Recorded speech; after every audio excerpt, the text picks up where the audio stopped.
안녕하십니까. 이번에 말씀드리고 싶은 주제는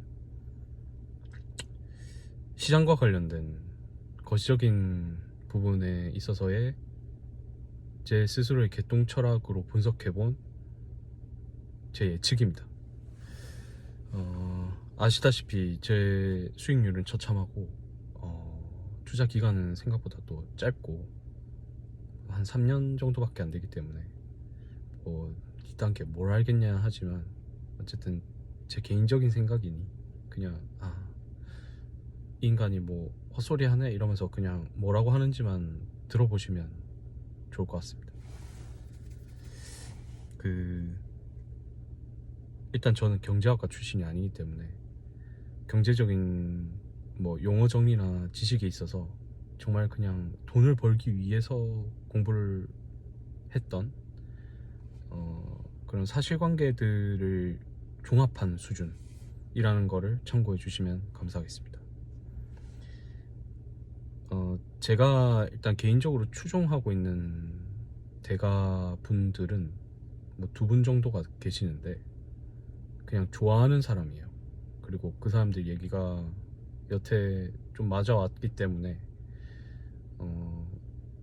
존경하면서도 그 사람들처럼 되고 싶다 하면서도 이제 따라 하면서도 뭐 경계는 하지만 가끔 뭐 비판하기도 하지만 비판적으로 생각하기도 하지만 그래도 결국에는 이 사람들이 맞다라고 생각하는 사람들이 2명이 있는데, 첫 번째는 워렌 버핏, 그 다음에 두 번째는 켄 피셔입니다.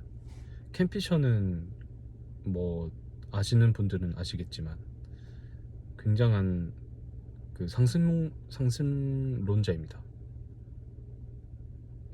시장에 대해서 굉장히 낙관적이고 특히 테크 주식들 실제로 본인이 많이 보유를 하고 있고 그리고 테크 주식에 대해서 굉장히 긍정적입니다.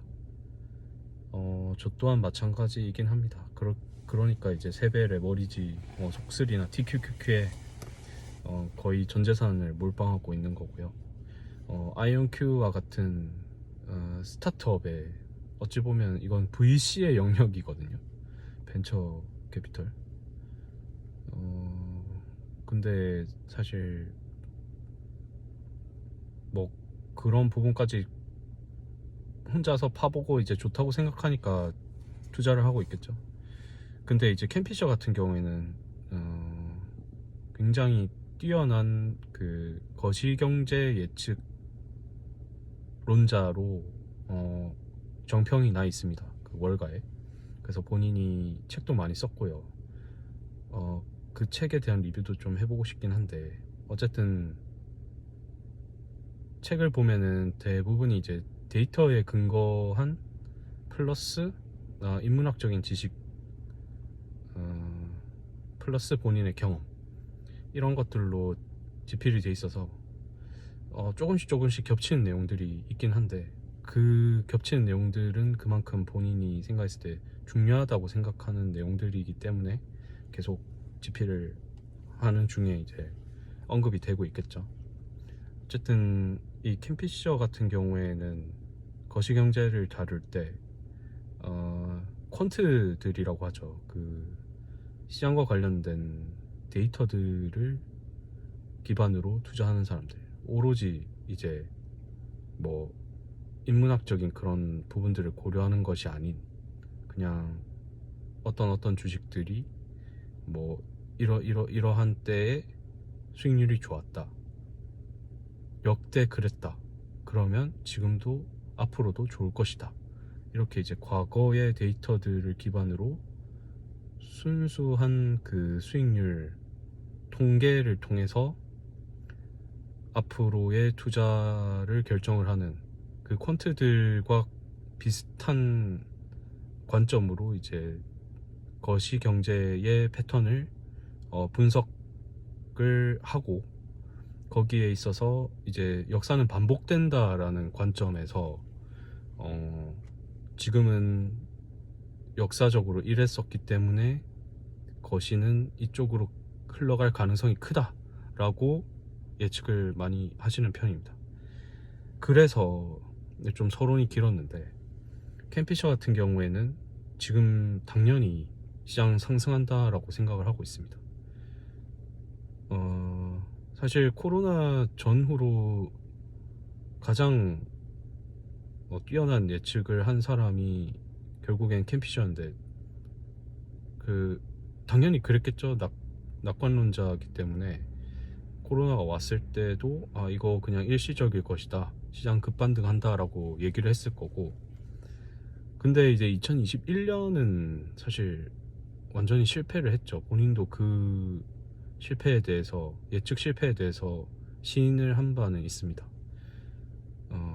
왜냐하면 금리를 인상한다는 얘기가 나왔을 때 시장이 떨어질 것을 예측은 했습니다만 이 정도일 줄은 몰랐다라고 얘기를 했죠. 왜냐하면 우크라이나 러시아 전쟁과 같은 인플레이션을 촉진시키는, 이미 인플레이션은 그 페드가 돈을 풀면서 당연히 이제 자연스러운 흐름으로 가고 있었지만, 인플레이션의 심화, 근데 이제 전쟁 발발과 같은 그런 예측 불가했던 상황이 계속 번지면서 물가가 일단 유가부터 천연가스까지 폭등하게 되면서, 보통 이제 인플레이션이라고 하면 그 유가가 오르는 것부터 시작해서 그 전반적인 원자재 값들이 오르면서 이제 시작되는 거거든요.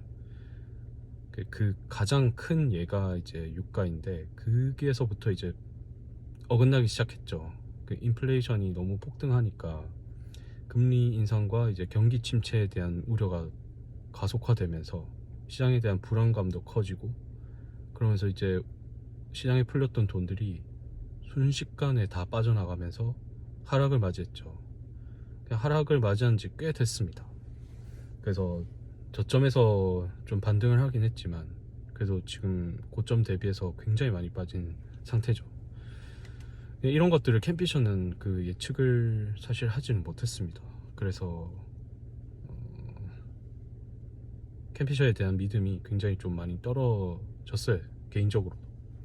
그렇지만 그가 얘기한 일부 근거들은 좀 들어볼 가치가 있다고 생각을 하고, 상승장을 가장 잘 맞추는 사람인 만큼 지금 같은 경우에 조정장이긴 하지만 또 상승을 할 거라고 생각을 하거든요, 저도. 근데 그 이유를 들어보시고 타당하다면 뭐 타당하다, 아닌 것 같다 하면은 아닌 것 같다, 비판적으로 생각하셔도 될 것 같습니다. 일단 캠피셔에 따르면 제가 데이터 같은 거는 뭐 댓글이나 뭐 커뮤니티 그 글쓰기 뭐 그런 데다가 제가 좀 올려놓을게요. 그걸 참고로 하시면 됩니다. 제가 편집까지 할 그 여력은 안 돼가지고 아직 실력도 안 되고. 일단 캠피셔에 따르면 금리 인상을 시작하게 되는 시점 기준으로 1년에서 2년, 역대 그 금리 인상 이후에 1년, 금리 인상 이후에 2년간 시장 수익률, 그냥 순전한 시장 수익률만을 봤을 때 뭐 S&P 500이었던 거야. 하여튼 어쨌든 이제 미국 시장 거의 비슷하게 움직여 왔기는 했으니까 엄청 올랐죠. 사실 몇십 년, 몇백 년 동안, 몇백 년은 아니지만. 그래서 어쨌든 역사적으로 시장이 올랐다는 거예요. 거의 대부분. 무슨 뭐 유로발 금융위기, 뭐 또 뭐가 있었죠. 뭐 버블, 닷컴 버블 붕괴, 뭐 이런 대사건들을 제외하면 대부분 올랐다고 합니다. 금리 인상. 사실 이런 위기들이 있고 나서 금리 인상을 했었긴 했기 때문에 또 그거랑 연관지어서 이제 데이터를 분석을 해보시면 납득은 될 거예요. 실제로 저도 막 연도 끼워 맞춰가지고 한번 봤었거든요. 어쨌든 이제 결론은 오른다는 거예요. 그 금리를 인상하면 시장은 그 시점부터 1년에서 2년은 대부분 올라왔다, 오를 확률이 컸다, 그리고 그 시장 수익률이라는 게 또 생각보다 그렇게 작지도 않았다. 그러니까 그냥 시장을 추종하는 ETF에 뭐 QQQ 뭐 이런 데만 넣어도 충분히 돈은 벌 수 있었다. 1년에서 2년, 적어도 2년간은. 그 캔피셔가 약간 여담으로 이번 2023년이 또 오르는 해가 될 거라고 예측하는 게 그거예요. 그 미국 대통령의 그 임기 중에 3년 차는 무조건 그 사람이 민주당이건 공화당이건 간에 상관없이 집권 3주년이 되면은, 임기 3주년이 되면 올랐다는 거예요. 그 해는. 왜냐면 모든 정책들과 모든 본인의 그 역량들이 3년 차에는 또 발휘가 된다는 겁니다. 그래서 상황이 어떻든지 간에 올랐대요. 그러니까 그거는 뭐 곁다리로 참고를 해주시고. 근데 이제 저희가 궁금한 게 있잖아요. 금리가 인상이 되면은 왜 시장이 오를까? 이거는 일단 페드부터 봐야 됩니다. 페드가 뭐를 중시 여기고 있는지. 뭐 그 3프로TV에 나오시는 그 오건영, 뭐라고 말씀드려야 될지 모르겠는데, 오건영님? 오건영 뭐 부장이셨던 것 같은데, 어쨌든 오건영 팀장님 그분 말씀을 들어보면, 저 그분 진짜 많이 봤거든요. 거시경제랑 관련해서 우리나라에서 제일 많이 알고 계신 것 같아요. 페드를 하도 오랫동안 팔로우를 하셔서 그런지. 어쨌든 페드는 미국 혹은 이제 미국이 포함된 세계 경제의 그 실물 경제에 대해서 굉장히 관심이 많습니다. 오로지 실물 경제만 관심을 두고 있습니다. 그들이 시장이 어떻게 되건 사실 그렇게까지 그 시장의 흐름은 그들의 관심사가 아니에요. 그리고 그 실물 경제라는 것은 사실은 노동시장에 기반하고 있습니다. 그러니까 실물 경제가 좋다 안 좋다라는 거를 판단을 하려면 이 노동시장이 강한가, 이것이 굉장히 큰 잣대라고 하더라고요. 물론 이제 인플레이션, 그러니까 원자재 가격과 같은 물가 인상, 폭 뭐 이런 거 당연히 중요하긴 하겠죠. 그래서 이제 소비자 물가지수 뭐 CPI 이런 게 발동이 되면은 어우씨, 내가 생각한 것보다 인플레이션 좀 더 심한데, 아씨 이거 금리 이렇게 놔두면 안 되겠는데 더 올려야겠는데, 뭐 이런 얘기들을 종종 하죠. 하지만 가장 보수적으로 보고 있는, 굉장히 걱정하는 부분 중에 하나는 노동시장이란 겁니다. 근데 계속 파월이 그렇게 얘기를 했죠. 노동시장 아직 강하다. 계속 노동시장이 강하다고 얘기를 했어요. 그래서 노동시장이 강하기 때문에 금리는 인상을 해도 된다 라는 논리를 펼치고 있거든요. 왜냐면 노동시장이 강하면 금리를 올려도 될 정도로 실물 경제가 탄탄하다는 얘기라서 그런 거예요. 노동시장이 강하다는 말은 뭐냐면 사람들이 실업률이 좀 낮다는 거예요. 계속. 왜냐면 금리를 올리면은 기업들이 기업하기가 힘드니까 사람들이 자를 거잖아요. 보통은. 최근에 우리나라도 굉장히 사람들을 많이 자르고 있는데 그게 아니라 아직도 경제가 활성화가 굉장히 튼튼하게 되고 있기 때문에 고용이 계속 이루어진다는 거예요. 실업률이 계속 낮은 채로 유지가 되고 있다는 거예요. 실업률이 오르면 이거 금리 더 올리면은 좀 부담이 되겠는데 라고 생각을 하게 되겠지만, 아직까지 계속 노동시장이 강하다는 거예요. 그래서 이제 실제로 금리를 올립니다. 이거 노동시장 강하니까, 실물경제 탄탄하니까 금리 올려보자. 그렇게 근데 얘기를 하게 되면 이 주식시장은 일시적으로 놀래게 됩니다. 어쩔 수 없죠. 금리 오르면 실제로 타격받는 거 1차적으로는 돈 많이 빌리고 뭐 사업 많이 하고 있는 기업들이잖아요.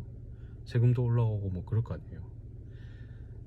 그러니까 이익이 감소를 하겠죠. 더군다나 지금같이 인플레이션 때문에 원자재 가격도 올라가고 물가 가격이 오름에 따라서 임금도 오르게 되거든요. 임금이 오르게 되면 결국 기업의 입장에서는 그건 비용이잖아요. 비용이 증가를 하면은 이익이 떨어집니다. 영업이익이. 그렇기 때문에 일단 그러니까 시장이라는 거는 결국 그 기업의 주가인데 주가 떨어지죠. 놀래니까 투자자들이. 왜냐하면 실적이 감소할 거잖아요. 그러니까 여기서 중요하게 한 가지 또 짚고 가야 될 게 주가가 왜 오르냐 뭐 이런 얘기를 제가 종종 들을 때가 있거든요. 주가가 왜 오르는지 모르고 투자하는 사람들이 생각보다 많아요. 주가라는 거.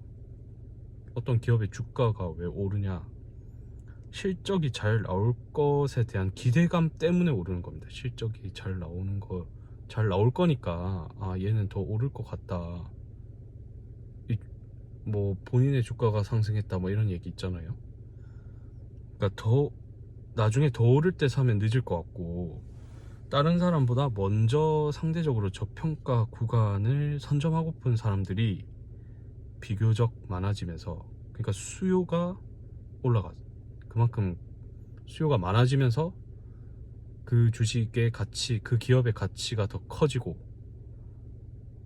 그러면서 주가는 오르는 거예요. 왜냐하면 주식의 수는 한정이 되어 있기 때문에. 일단 상장을 하면은 뭐 무상증자, 유상증자 뭐 이런 거를 하지 않는 이상에, 뭐 그리고 감자 뭐 이런 거를 하지 않는 이상에 일시적으로 주식의 양은 계속 어떻게 보면 변동이 없는 거잖아요. 계속 거래만 되고. 그렇기 때문에 주가는 올라갔다 내리갔다 이렇게 하는 겁니다. 어쨌든 있잖아요, 그거를 주가가 올라갔다 내려갔다 하는 거를 투심이라고 한다면, 시장이 일단 금리 올린다 해가지고 조정이 돼요. 그러면 실제로 실물 경제가 강력하기 때문에 실적 발표 등과 같은 이벤트를 통해서 투자 심리가 투심이 회복되는 만큼 시장도 또 회복을 합니다. 금리를 올리면은 시장이 놀래긴 하지만 어쨌든 실물 경제는 실제로는 강하게 유지가 되고 있기 때문에 실적이 또 그렇게 타격을 안 받는단 말이에요. 그래서 놀랜 시장의 투심만큼 빠졌던 게 또 생각보다 빠르게 회복이 돼요. 그게 지금의 어떻게 보면 시점이라고 볼 수도 있을 것 같아요. 제가 봤을 때는 그 이유는 실제 기업들의 실적이 기업별로 당연히 지금도 그렇지만 차이가 있지만 대부분은 전반적으로 잘 나오게 되기 때문입니다. 시장이 빠진 것 대비해서. 그래서 이 금리를 꾸준히 인상을 한다. 그래서 실제로 실행을 하잖아요. 금리 오르는 거를. 인상을 시킬 때마다 시장이 계속 올라갔대요. 그 데이터를 찾아보시면 돼요. 이거는 제가 일일이 이런 것까지 뭐 또 갖다 드릴 실력과 지금 여유는 안 된다고 말씀 서두에 드렸지만, 그래서 어쨌든 이런 논리 구조, 그 사실관계를 통해서 유추를 할 수 있다는 겁니다. 좀 말이 길었는데 여기까지 참고 봐주셔서 감사합니다. 좀 이해가 되시는지 모르겠습니다만 어쨌든 긴 시간 고생하셨습니다. 감사합니다.